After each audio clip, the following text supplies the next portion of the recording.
الحمد للہ رب العالمین والصلاة والسلام علی رسولہ الکریم اما بعد فاعوذ باللہ من الشیطان الرجیم بسم اللہ الرحمن الرحیم بسم اللہ الرحمن الرحیم الحمد للہ رب العالمین صدق اللہ العظیم۔ واجب الاحترام سامعین، السلام علیکم ورحمۃ اللہ وبرکاتہ۔ اللہ تعالیٰ کے فضل و کرم سے آج ہم نے دوبارہ قرآن کریم کی تلاوت، ترجمہ اور تفسیر شروع کیا ہے۔ اس سے پہلے 5 سال 3 ماہ اور 2 دن میں ہم نے اس کو پورا کیا تھا۔ الحمدللہ اللہ تعالیٰ کا فضل ہوا تو آج میں نے پہلی آیت تلاوت کرنے کی سعادت حاصل کی ہے، سورہ فاتحہ کی، جس کا ترجمہ یوں ہے: سب تعریفیں اللہ کے لیے جو مرتبہ کمال تک پہنچانے والا ہے سارے جہانوں کا۔ اللہ کا قول سچا ہے جو بڑی ہی عظمت والا ہے۔ عزیزان گرامی قدر، اس سے پہلے کہ سورت کا آغاز کیا جائے، تلاوت تو میں نے کر دی ہے پہلی آیت۔ بسم اللہ الرحمن الرحیم کے بارے تھوڑی سی گفتگو کر لیں گے، کیونکہ آگے پھر جو ہے رحمان الرحیم ہے، الرحمن الرحیم ہے، جو دوسری آیت ہے اس میں پھر کچھ آسانی رہے گی۔ تو اسلامی آداب معاشرت میں بسم اللہ الرحمن الرحیم کو ایک اہم مقام حاصل ہے۔ ہمارے ہادی مرشد علیہ الصلاۃ والسلام نے یہ ہمیں سبق سکھایا ہے کہ ہر کام بسم اللہ الرحمن الرحیم سے شروع کرو، بلکہ یہاں تک فرمایا اغلق بابک واذکر اسم اللہ واطفی مصباحک واذکر اسم اللہ وخمر اناءک واذکر اسم اللہ واوکی سقاءک واذکر اسم اللہ۔ تفسیر قرطبی۔ حدیث پاک کا ترجمہ یوں ہے: دروازہ بند کرو تو اللہ کا نام لیا کرو، دیا بجھاؤ تو اللہ کا نام لیا کرو، اپنے برتن ڈھانپو تو اللہ کا نام لیا کرو، اپنی مشق کا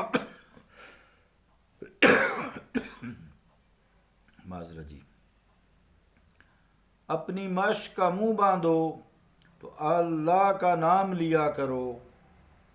تفسیر قرطبی۔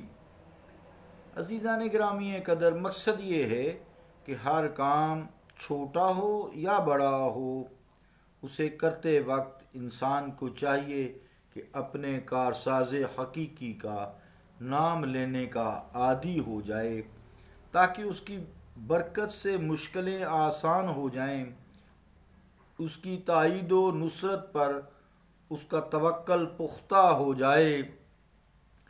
نیز دوسری حکمت یہ ہے کہ جب اسے ہر کام شروع کرتے وقت بسم اللہ الرحمن الرحیم پڑھنے کی یا اللہ کا نام لینے کی عادت ہو جائے گی تو وہ ہر ایسا کام کرنے سے رک جائے گا جس میں اس کے رب کی ناراضگی ہوتی ہو۔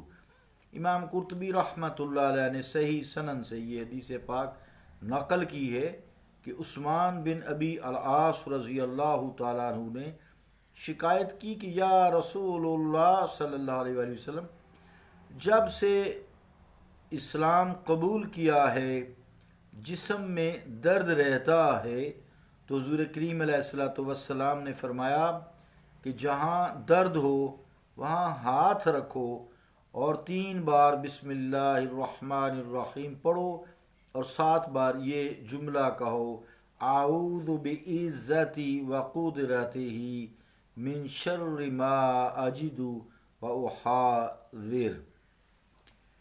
عزیزان گرامی قدر، بسم اللہ میں لفظ اللہ ہے، بسم اللہ، بسم اللہ ہے آگے، تو معبود حقیقی کا علم ذاتی ہے لفظ اللہ، اسی میں پوری کائنات کا اس لفظ میں علم سمویا ہوا ہے۔ ذات باری تعالیٰ کے علاوہ کسی کے لیے لفظ اللہ استعمال نہیں ہو سکتا۔ آگے الرحمن الرحیم ہے، بسم اللہ الرحمن الرحیم، تو الرحمن الرحیم یہ دونوں صیغے مبالغے کے ہیں۔ اس کا ماخذ رحمت ہے، اور رحمت الہی سے مراد اس کا وہ انعام و اکرام ہے جس سے وہ اپنی مخلوق کو سرفراز فرماتا ہے۔ وجود ہو، زندگی ہو، حکمت ہو، قوت ہو، عزت ہو اور عمل صالح کی توفیق ہو، سب اس کی رحمت کے مظاہر ہیں، مظہر ہیں۔ یہ اس کی بے پایہ رحمت ہی تو ہے جس نے کسی استحقاق کے بغیر انسان کی جسمانی اور روحانی بالیدگی کے سب سامان فراہم کر دیے ہیں۔ یہ اس کی بے حد و بے حساب رحمت ہی تو ہے کہ ہماری لگاتار ناشکریوں اور نافرمانیوں کے باوجود وہ اپنے لطف و کرم کا دروازہ بند نہیں کرتا، توبہ کا دروازہ بند نہیں کرتا۔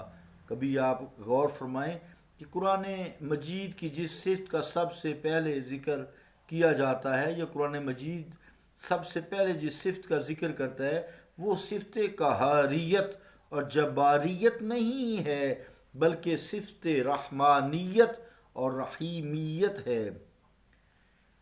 یہ اس لیے کہ جب بندے کا تعلق ہے اللہ تعالیٰ سے، اس کا دار و مدار خوف، ہراس اور رعب اور دبدبہ پر نہیں ہے بلکہ رحمت و محبت پر ہے، کیونکہ یہی وہ اکسیر ہے جس سے انسان کی چھپی ہوئی صلاحیتیں بیدار ہوتی ہیں اور پنہاں توانائیاں جو ہیں، قوتیں ہیں، وہ آشکارا ہوتی ہیں، اور یہی معراج انسانیت ہے کہ انسان اپنے آپ کو عیاں دیکھ لے۔ بعض ناحق شناس ہوتے ہیں اور بعض جو ہیں وہ حق ناشناس ہوتے ہیں۔ کچھ تو حق کو قبول ہی نہیں کرتے، کچھ قبول کر کے بھی اس کو اتنا غور و فکر نہیں کرتے، تو بعض جو حق ناشناس ہیں وہ کہتے ہیں کہ اسلام کا خدا خونی ہے، استغفر اللہ، استغفر کفار یعنی کہتے ہیں، اور اپنے ماننے والوں کو خونخواری سکھاتے ہیں۔ کاش وہ اسلام کی مقدس کتاب کی پہلے صفحہ کی پہلی آیت ہی پڑھ لیتے تو انہیں پتہ چل جاتا کہ اسلام کا خدا خونکار نہیں ہے بلکہ الرحمن ہے، الرحیم ہے۔ اس کی رحمت کا وسیع دامن کائنات کے ذرہ ذرہ کو اپنے آغوش لطف و کرم میں ڈھانپے ہوئے ہے۔ اسلام کا خدا صفاک نہیں بلکہ الرحیم ہے، اس کی رحمت کا بادل ہر وقت برستا ہی رہتا ہے۔ عزیزان گرامی قدر، رحمان اور رحیم مبالغے کے صیغے ہیں۔ ان کا معنی صرف رحمت کرنے والا نہیں بلکہ بہت اور ہر وقت، ہر لمحہ، ہر لحظہ، ہر آن رحمت کرنے والا ہوتا ہے، لیکن رحمان میں رحیم سے بھی زیادہ مبالغہ ہے، یعنی بہت ہی رحمت فرمانے والا، اتنی رحمت فرمانے والا جس سے زیادہ کا تصور ہی نہیں کیا جا سکتا۔ معنی المنعم الحقیقی البالغ فی الرحمت غایتها وذلک لا یصدق علی غیری، بیضاوی رحمۃ اللہ علیہ۔ اس لیے الرحمن کا اطلاق بجز ذات الہی کے کسی پر نہیں ہوتا۔ ایک مسئلہ یوں ہے کہ بسم اللہ الرحمن الرحیم کلام الہی ہے، 2 صورتوں کو الگ کرنے کے لیے اس کا نزول ہوتا ہے۔ لیکن یہ صورتوں کا حصہ نہیں ہے، یہ صورتوں کا حصہ نہیں ہے۔ دو صورتوں کو الگ کرنے کے لیے اس کا نزول ہوا، اور نہ ہی یہ سورہ فاتحہ کی آیت ہے، اور نہ ہی یہ کسی سورت دوسری کی آیت ہے۔ ہاں ایک بات یہ ہے کہ سورہ النمل کی ایک آیت کا جز ہے۔ اس لیے مسئلہ یہ ہے کہ جیسے نماز میں جب جہری یا اونچی آواز سے سورہ فاتحہ کی قاری صاحب تلاوت کرتے ہیں با جماعت نماز میں، تو سورہ فاتحہ کو تو بلند آواز سے پڑھتے ہیں، لیکن بسم اللہ الرحمن الرحیم کو بلند آواز سے نہیں پڑھتے، کیونکہ یہ سورہ فاتحہ کا حصہ نہیں ہے۔ صلی اللہ تعالی علی رسول خیر خلقہ محمد وعلی آلہ و اصحابہ اجمعین برحمتک یا ارحم الراحمین۔